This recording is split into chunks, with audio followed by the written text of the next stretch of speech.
March 2021 was another great month for PlayStation Plus users as they gave away Final Fantasy VII Remake as part of the monthly games.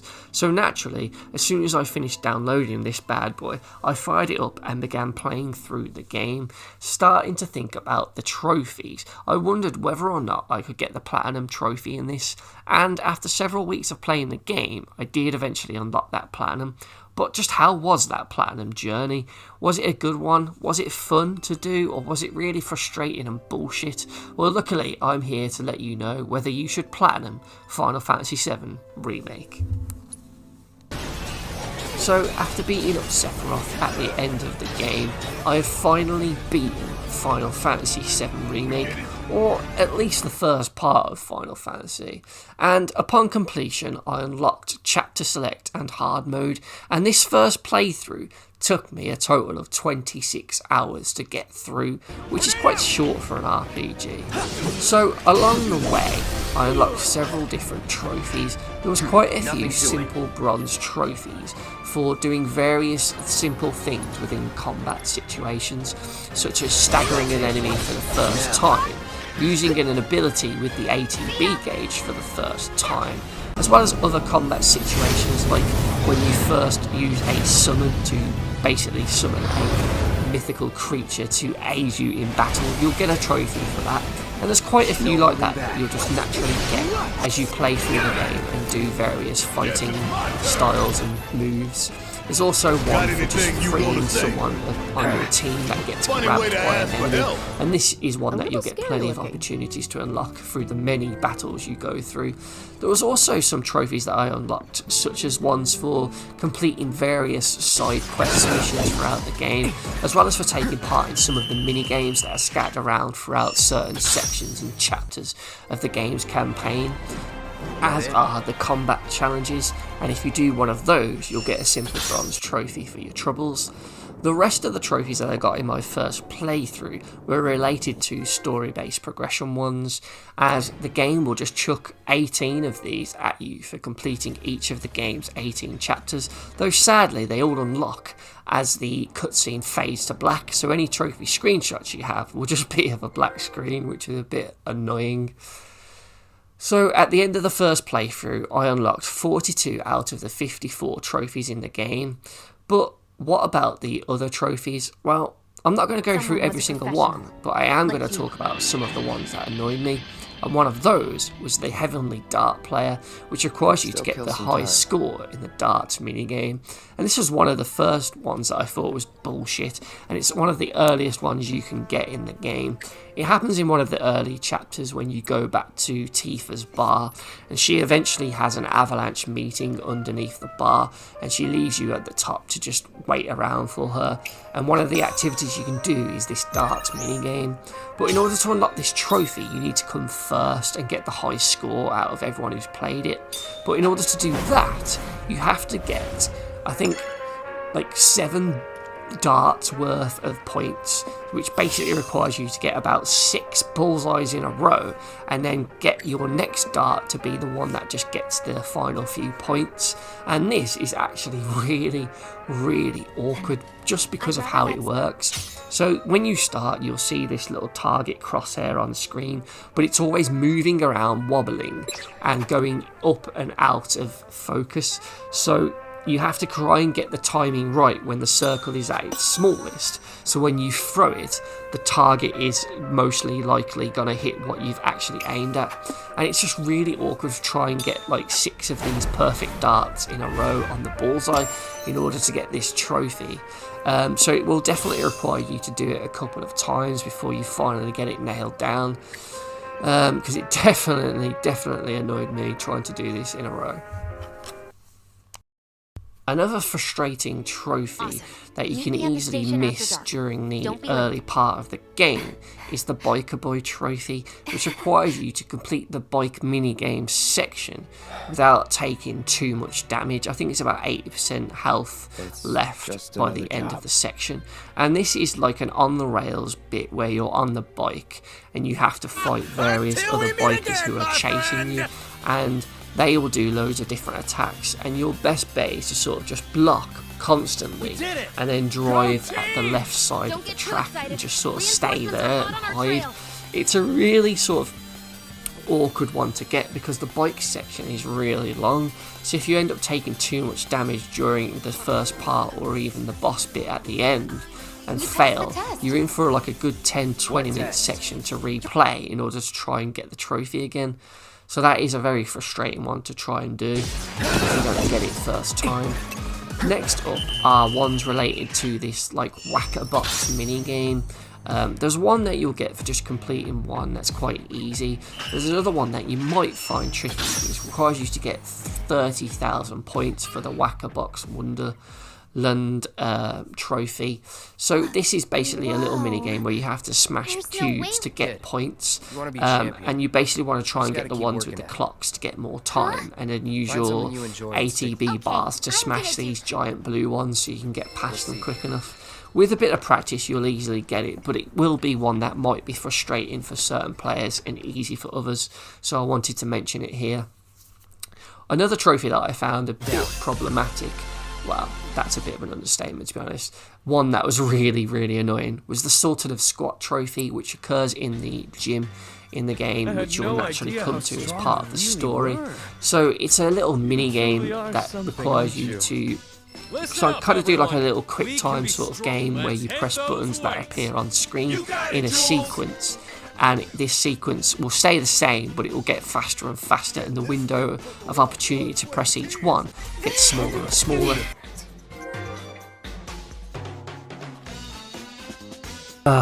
It's just a really horrible one, and you definitely need to be ahead by the end of the first round. Hopefully you can get 1 or 2 ahead of him, because that'll definitely help you when you go into the second round, because he will catch you. It's just so frustrating, and even if you do have a lead of 1 or 2, if you're not quick enough, he will catch you and go ahead of you, and that is just devastating. And of course, every time you do this, it's a good couple of minutes of playing through it, getting through all the ending sequences, then challenging him again and waiting for it to load up and start. So that can add to your frustration, and it does kind of hurt your hand after a while as well, because you're trying to press them all really quickly.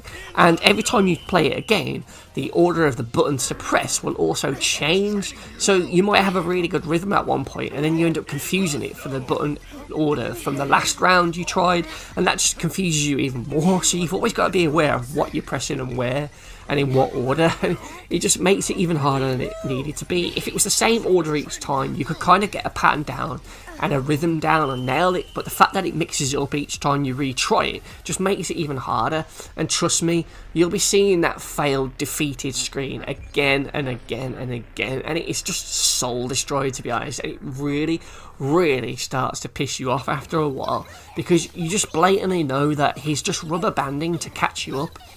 Because it's just so blatantly obvious when it happens, because all of a sudden this guy just pulls out this nitro that's shoved up his arse, and he ends up flying through the fucking challenge, doing about 10 in a row, and by that point Tifa's only managed to pull up about 3 times. It just ends up making you hating on Tifa, because she just seems useless by comparison. Most people would say something sweet right about now. So Final Fantasy VII Remake seems to have a bit of a thing for quick time event sort of trophies, and another one that can be kind of annoying is the Bronze Dancing Queen trophy, which requires you to get a really good rating during this quick time event minigame that occurs during one of the cutscenes when you're dancing. And this one, it sounds simple to do because you're just pressing the on-screen buttons that appear as the little sparkly star thing flies through it.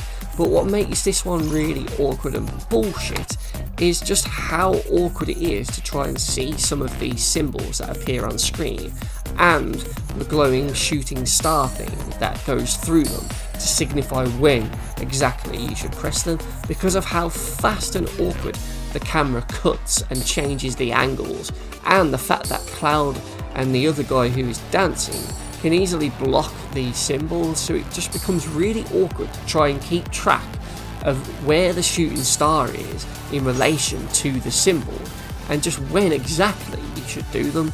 It's one that you could easily fail, I think, first time, Thankfully I got it first time, so I didn't actually have to replay this, because like the pull-up trophies and the bike section, this is quite a long sort of challenge, so if you do fail it, you have to go through it all again, and hopefully you make a backup save before you do this bit, so you can easily jump back and replay it, because it is quite frustrating. But as you can see, I got 23 great, and then the rest were either good or bad, so it's not really strict, but it's one that you could have a bit of trouble with, so I did want to mention it in this video.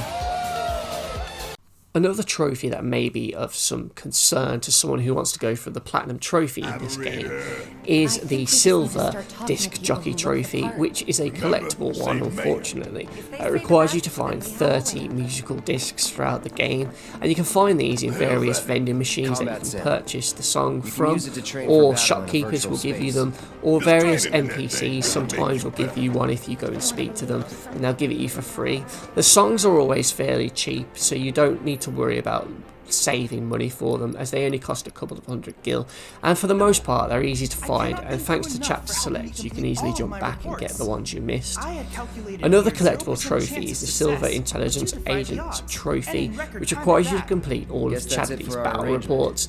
Now these are just various reports, like challenges that you need to do during combat, so you might have to assess so many enemies, you might have to kill enemies with like a summon or something like that, just various simple challenges to do, so it's definitely one that you want to keep in mind as you're going through the game. I also have another collectible trophy to warn you about, though it's kind of different to the others. It's the silver weapons expert trophy, which requires you to learn all of the weapon skills of the game. So this relates to all of the 4 main playable characters, as all of them will have different weapons that you can find throughout the campaign in like chests or in shops that you can purchase them from. So you'll need to use all of them in order to get XP, in order to level up the weapon and learn its ability. So it's basically just equip the weapon, use it a bit, and you'll eventually learn that skill. So here you can see I've got Tifa's Sonic Strikers, and that has the ability for a focused strike move. So if you equip those and then use them during combat, you'll find that once you start to fill up your ATB bar, which is like your special move bar basically, think of it like that. Once you fill up that, you can bring up the menu, go to abilities, and you'll see that ability for that specific weapon there.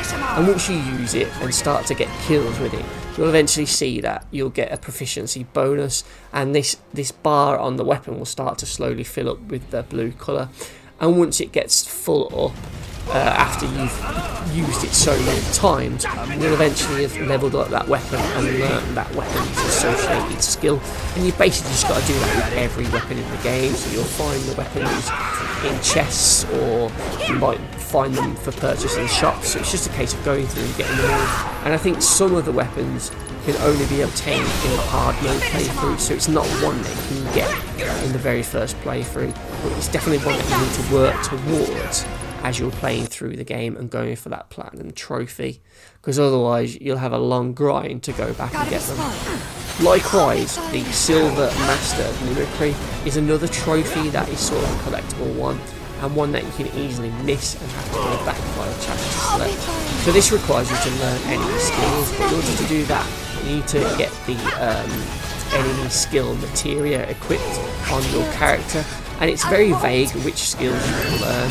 So there's one where you have to learn a self-destruct by standing on this robot once it blows up, and it's kind of just bullshit, to be honest, this trophy. I didn't really like this one because it doesn't really show you where you can learn skills from enemies, and there's only like 4 skills in total. I think it's like 2 for Cloud, 1 for Tifa, and then I think the other one, but don't quote me, was for Aerith. And it's just really awkward to have this one in. It doesn't really fit, in my opinion, because it's not clear what enemies you can do it on, and I had to use a guide for this, so I definitely recommend using a guide when you go for this silver trophy, because otherwise I don't think you've got a chance to figure out which ones are which. Next up we have a really annoying trophy, probably one of the worst in the game just for how awkward it is, and it's the Silver Dressed to the Nines trophy, which requires you to acquire all 9 dresses. So this happens in the War Market area of the game, and it's basically down to various dialogue choices that you select during certain chapters. I think it's like chapter 3 when you're chatting to Tifa and she asks you what you should wear. You can pick like sporty or sexy or whatever options, and that will determine what she wears when she gets captured and taken to the Corneo mansion. So you'll see her in the trailer and she'll be wearing a different dress depending on what you've said. And each character, so there's Aerith, Tifa and Cloud, will have 3 dresses each. So you've got to make sure that when you play through on your first playthrough that you don't repeat those dialogue choices for your next playthrough, because otherwise you have to do another playthrough on top of that to get the other dresses that you need. So thankfully you can do the next set of 3 dresses via chapter select by just playing the key chapters where you need to make these dialogue choices, and thankfully you don't have to do the chapters in between those, so you can just jump straight to them. Then for the final set of 3 dresses you'll need to play through on hard, which you have to do anyway for that hard trophy. You have to do no dialogue choices or a different set of dialogue choices in order to get those dresses. So it's a bit of a ball ache trophy to get, really, and it's not really one that's any sort of skill. So I do think that one's a bit bullshit, to be fair, and definitely keep that in mind when you're playing through and go for the platinum. The next trophy you have to talk about is the Gold Ultimate Weapon Trophy, which is probably one of the hardest things you'll do in the game besides those annoying pull-up challenges. And as this trophy has the hardest boss fight in the game, where it's very easy for you to die. So this trophy requires you to beat the Pride and Joy prototype, but in order to get to him you have to do a lot of things beforehand. So this is a boss that is only found in the Shinra Combat Simulator, and in order to get this final special challenge you have to complete all of the other boss fight challenges in that simulator, as well as the one in the Corneo Coliseum, I believe. So there's a good 20 odd challenges you have to do before you can even attempt this trophies challenge.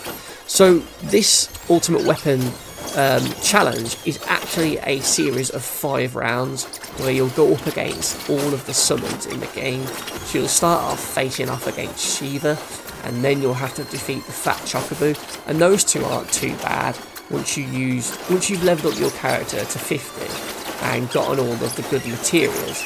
You'll be able to easily make short work of those with fire magic and just using your focused abilities.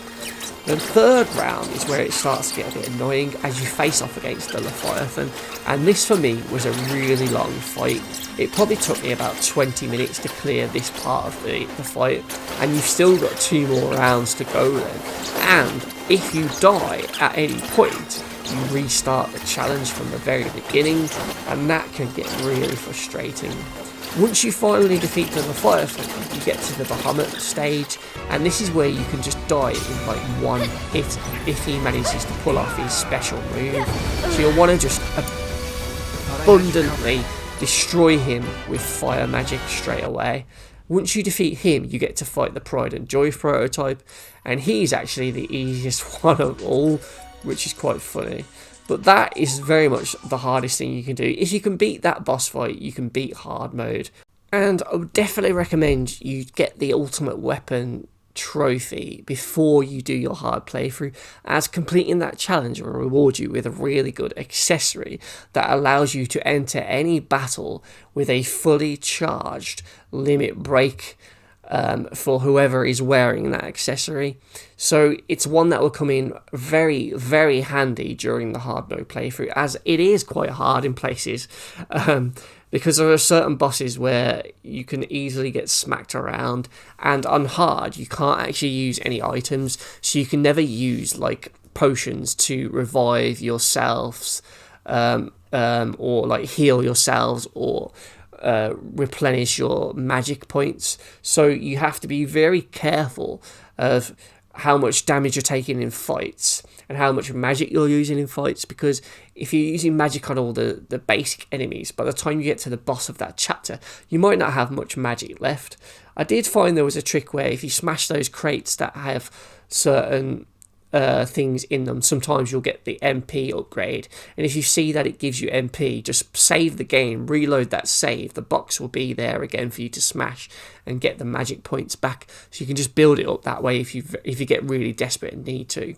For me, the Hell House boss, the Ghost boss, what else was there? Bahamut, when you have to fight him, were the hardest 3 because they would always kill me. But other than that, they weren't too bad. When you have to climb up the tower before it blows up, there are a few flying enemies there that are really awkward. But other than that, if you've done everything else in the game at that point, you shouldn't have too many problems with hard mode.